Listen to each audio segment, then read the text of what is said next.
नमस्कार, आप सभी लोगों का स्वागत है। मैं बता देता हूं, नेपाल ने भारत को प्लस चीन को, याद रख लीजिएगा, एक रूट का इस्तेमाल करने के लिए मना किया है। जी हाँ, लिम्पियाधुरा, काला पानी और लिपुलेख, इन तीनों के बारे में तो जानते ही होंगे। कभी कभी नेपाल क्या करता है, अपने मैप में भी उन चीजों को दिखा देता है।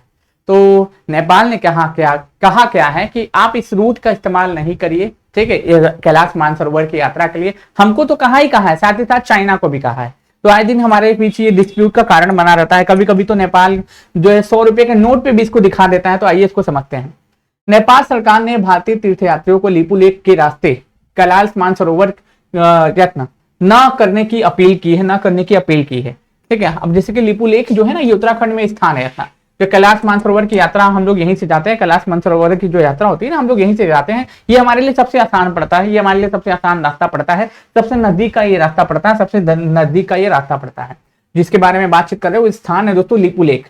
वो स्थान है क्या दोस्तों? लिपुलेख। यहाँ से हमारा जो कैलाश मानसरोवर की जो यात्रा है ना, सबसे नजदीक हमको पड़ती है। नेपाल की विदेश मंत्रालय ने रविवार को बयान जारी किया और 1816 की सुगौली की संधि के मुताबिक लिम्पियाधुरा, लिपुलेख और काला पानी के क्षेत्र नेपाल का हिस्सा है। अब जैसे कि जो संधि में इसने कहा है कि जो लिम्पियाधुरा है, काला पानी है, लिपुलेख है, ये तीनों तो स्थान पड़ते कहाँ पे दोस्तों? उत्तराखंड में पड़ते हैं। ये तीनों स्थान पहले कहाँ पड़ता है दोस्तों? उत्तराखंड में पड़ता है। लेकिन सुगौली की संधि के तहत ये नेपाल को इसे अपना हिस्सा मानता है। सरकार ने कहा है कि लिपुलेख के रास्ते प्रस्तावित कैलाश मानसरोवर की यात्रा को लेकर उसने भारत को और चीन को, दोनों को डिप्लोमेटिक तरीके से आपत्ति और चिंता का अवगत करवाया है। नेपाल ने यह भी बताया है कि वह पहले भारत के इस इलाके का सड़क निर्माण, व्यापार और पर्यटन जैसी एक्टिविटी करने की अपील कर रहा है।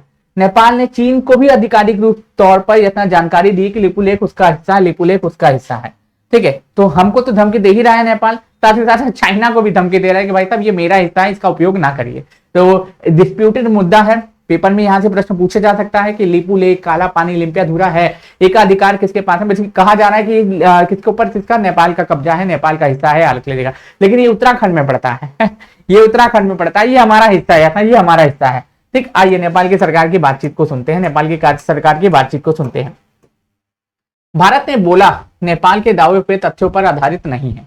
नेपाल की हालिया टिप्पणी के बाद भारत ने अपना रुख स्पष्ट कर दिया है। विदेश मंत्रालय के प्रवक्ता रणधीर जायसवाल ने कहा है कि इस मुद्दे पर भारत की स्थिति पहले से ही स्पष्ट है कि भारत सभी विवादों का समाधान बातचीत और कूटनीति के जरिए निकालने के पक्ष में है। जायसवाल ने कहा है कि लिपुलेख 1954 में कैलाश मानसरोवर की यात्रा एक पारंपरिक मार्ग रहा है। इस रास्ते से कई दशकों से यात्रा लोग करते आ रहे हैं। उन्होंने यह भी स्पष्ट किया है कि यह कोई मुद्दा नहीं है, बिल्कुल सही मुद्दा नहीं है। यहाँ पे हम लोग रास्ते का इस्तेमाल ही तो कर रहे हैं, खाली आने जाने के लिए तो इस्तेमाल कर रहे हैं। कौन उसका हम जो जगह छीने ले रहे हैं? आने जाने के लिए तो रास्ता होता है, तो आने जाने के लिए हम लोग इस्तेमाल कर रहे हैं, तो इसमें कोई मुद्दा उठाने वाली बात ही नहीं है। लेकिन सीमा विवाद पर भारत ने दोहराया, ठीक है। सीमा विवाद इतना क्या है दोस्तों? सीमा विवाद पर भारत फिर दोहराया और नेपाल के दावे और तथ्य ऐतिहासिक प्रमाणों पर आधारित नहीं है। भारत ने कहा है कि एक तरफा कृत्रिम तरीके से सीमा दावों को बढ़ाना स्वीकार्य नहीं है। विदेश मंत्रालय ने यह भी कहा कि भारत नेपाल के साथ लंबित मुद्दे सकारात्मक बातचीत के लिए तैयार है और सीमा से जुड़े मतभेद के लिए आपसी संवाद और कूटनीतिक जरिए से सुलझाने का समर्थन करता है। देखो होता क्या है ना मेरे भाई, जब कोई ऐसा स्थान तो दोनों जगह पे ही डिस्प्यूट का मुद्दा बन जाता है। हालांकि इस पे धार्मिक मुद्दा है, धार्मिक तरीके से इस पे ऊपर नेपाल को बोलना ही नहीं चाहिए था। हम लोग इस्तेमाल तो ही कर रहे थे भाई, उसको कौन उसका एरिया हम लोग छीन के हम लोग अपने पास ले आ रहे थे। लेकिन क्या करिएगा, कभी कभी जो है ना इनका दिमाग फिर जाता है, कभी कभी इनका नाम दिमाग फिर जाता है। भारत नेपाल चीन सीमा से लगे इन इलाकों में हिमालयन नदियां मिलकर एक बड़ी घाटी, जैसे नेपाल और भारत में बहने वाली नदियां या फिर महाकाली नदियों का उद्गम स्थल है। इस इलाके को काला पानी भी कहते हैं। यहाँ लिपुलेख दर्रा भी है और यह उत्तरी पश्चिमी तरफ कुछ दूरी पर एक दर्रा है जिसमें लिम्पियाधुरा कहते हैं। अंग्रेज और नेपाल गोरखा राजा के बीच 1816 में सुगौली के समझौते के तहत काली नदी के जरिए भारत और नेपाल के बीच सीमा तय की गई थी। इस समझौते के तहत काली नदी के पश्चिम का क्षेत्र भारत को इलाका माना गया था, जबकि पूर्व के नदी का जो क्षेत्र है वह नेपाल का इलाका हो गया था। काली नदी का उद्गम स्थल यानी कि यह सबसे पहले कहां से निकलती है, इसको लेकर दोनों देशों के बीच विवाद रहा है। पूर्वी भारत की धारा काली नदी का उद्गम मानता है।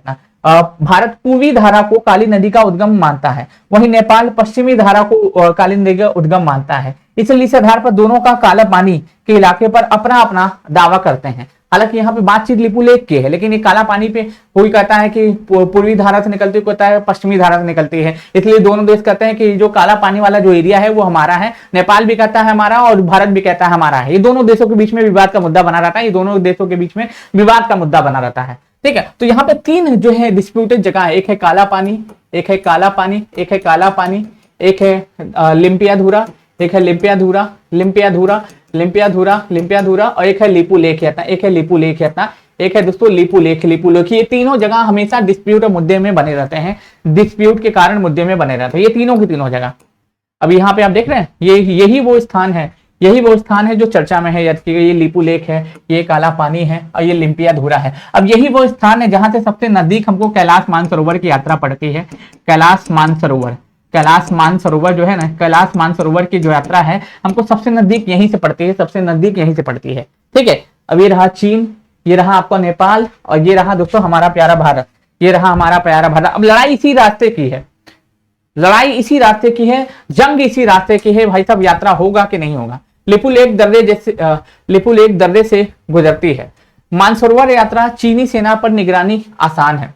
उत्तराखंड के पिथौरागढ़ में काला पानी और भारत नेपाल के बीच चीन के बीच रणनीतिक बेहद महत्वपूर्ण ट्राई जंक्शन है। काला पानी भारत का बहुत आसानी, काला पानी से भारत बहुत आसानी से चीनी सेना पर नजर रख सकता है, इसलिए कहता है कि वो मेरा हिस्सा है।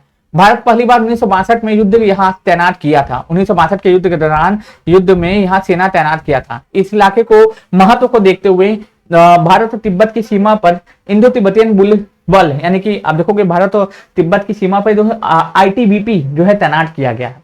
वहीं आप देखोगे यहाँ पे और भी दिखाता हूं कि भारत से मानसरोवर जाने वाली तीर्थयात्री लिपू लेक दर्रे से होकर गुजरते हैं। 1962 में भारत और चीन, 1962 में चीन के हमले के बाद भारत लिपू लेक दर्रे को बंद कर दिया था। 2015 में चीन के साथ व्यापार मानसरोवर की यात्रा सुगम बनाने के लिए दोबारा खोला गया। वहीं 2020 में कैलाश मानसरोवर की यात्रा को सुगम बनाने के लिए पिथौरागढ़ से लिपू लेक तक 80 किलोमीटर की नई सड़क का उद्घाटन किया गया, जिसको लेकर नेपाल नाराजगी जताई थी, जिसको लेकर नेपाल ने नाराजगी जताई थी। तो मुद्दा अभी का तो है नहीं, मुद्दा बहुत पुराना है, लेकिन समय समय पर ये जो है दोस्तों समय समय पर डिस्प्यूट का कारण बनता रहता है। नेपाल ने 11 साल पहले विरोध जताया था, नेपाल ने 11 साल पहले विरोध जताया था, अब वापस से विरोध जताता हुआ यहाँ पे दिखाई दे रहा है। ये देख रहे हो, हमको तो ये समझ में नहीं आ रहा है लड़ाई किस बात की है भाई। हम तुम्हारा मान लेते हैं आपका ही एरिया है, मान लेते हैं ये आपका ही एरिया है, मैं मान लेता हूं कि लिम्पियाधुरा आपका ही एरिया है, ये जो एरिया आप देख रहे हो ना लिम्पियाधुरा आपका ही एरिया है, लेकिन यहाँ से हम लोग पर्यटन के लिए ही तो जा रहे हैं। कौन आपका एरिया छीन करके अपने भारत के अंदर हम लोग सम्मिलित कर ले रहे हैं। ठीक है, तो इनको समझना चाहिए कि भाई यहाँ से कैलाश मानसरोवर की यात्रा हमारे लिए काफी नजदीक पड़ता है, हमारा धार्मिक महत्व भी है, बहुत सारी चीजें भी यहाँ पे हमारे धार्मिक रूप से देखने को मिलती है, बस इसीलिए हम लोग यहाँ पे यात्रा करते हैं। हमारा शौक थोड़ा है कि भाई हम वहीं पे जाके बस जाएंगे, वहीं पे एरिया कब्जा कर लेंगे, ऐसा कुछ भी नहीं है। नेपाल को भी इस बात को समझना चाहिए, हमारे विदेश मंत्रालय को भी अच्छे से इसको समझाना चाहिए। किसी के दबाव में आके इस तरीके का डिसीजन नहीं लेना चाहिए, किसी के दबाव में आके इस तरीके का डिसीजन नहीं लेना चाहिए, याद रख लीजिएगा। अब जैसे कि मान लो कैलाश मानसरोवर की यात्रा का रूट आप देखोगे तो इस तरीके से पूरा आपको देखने को मिलेगा, इस तरीके से आपको ये रूट देखने को मिलता है पूरा।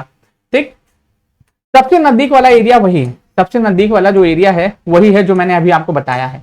ये देख रहे हो, ये आप देख रहे हो, ये कैलाश मानसरोवर का पूरा मैप मैं आपको दिखा देता हूँ। कैलाश मानसरोवर की समुद्र तल से जो ऊंचाई है 21.77 हजार फीट है, 21.77 हजार फीट है, याद रख लीजिएगा।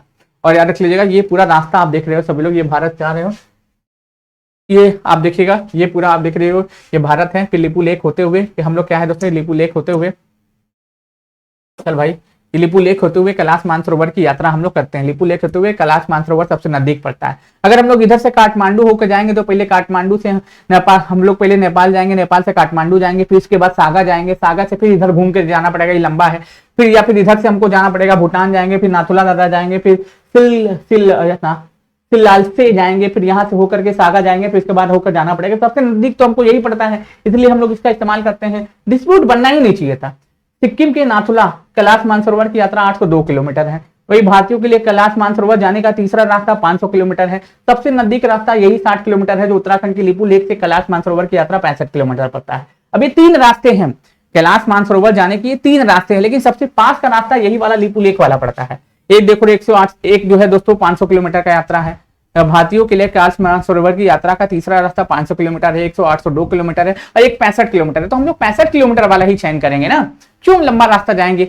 भारत को नेपाल से बातचीत करना चाहिए कि हम केवल जो है पर्यटन के लिए और साथ ही साथ हमारे धार्मिक महत्व के लिए कैलाश मानसरोवर की यात्रा करते हैं। हमारा उद्देश्य नहीं है आपसे कैलाश मानसरोवर छीन के अपने पास ले जाना, ठीक है।